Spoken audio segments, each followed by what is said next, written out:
بسم الله الرحمن الرحيم. اهلا بكم.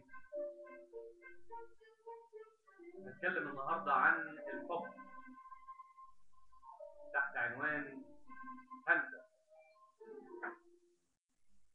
صعب ان تقتل الحب من قلبك. الاصعب ان يحاول الاخرون قتل هذا الحب.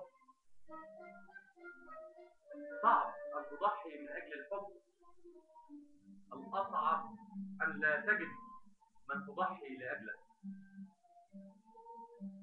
صعب ان تختار بين اكثر من حب.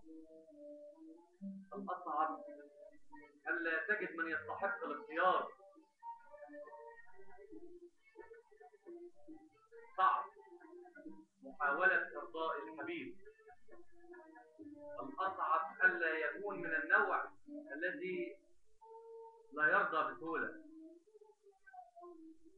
صعب ان يغار عليك من تحب. اصعب ان لا يغار عليك مطلقا. صعب الاختيار بين الحب والكرامة. الاصعب ان تكون مجبرا على التنازل عن احدهما. صعب ان تختار من تحب. الاصعب ان تحاول كراهية من كنت تحب. صعب ان تقع في الحب في الزمن القادم. الاصعب ان يتوافق ذلك مع الشخص القادم. صعب ان يظلمك ويكفاك الحبيب لاسباب غير واضحه. الاصعب الا يبرر لك غيابه وظلمه لك رغم سؤالك الدائم عنه. صعب ان تقع في حب شخص قلبه لا يزال ينزف من خيانه موجعه. الاصعب اقناعه بانك شخص مختلف. صعب ان تحب شخصا لا يحبه. الاصعب ان تستمر في حبه رغم عدم احساسه بك. صعب ان ينتهي الحب الصادق نتيجه لامر تافه.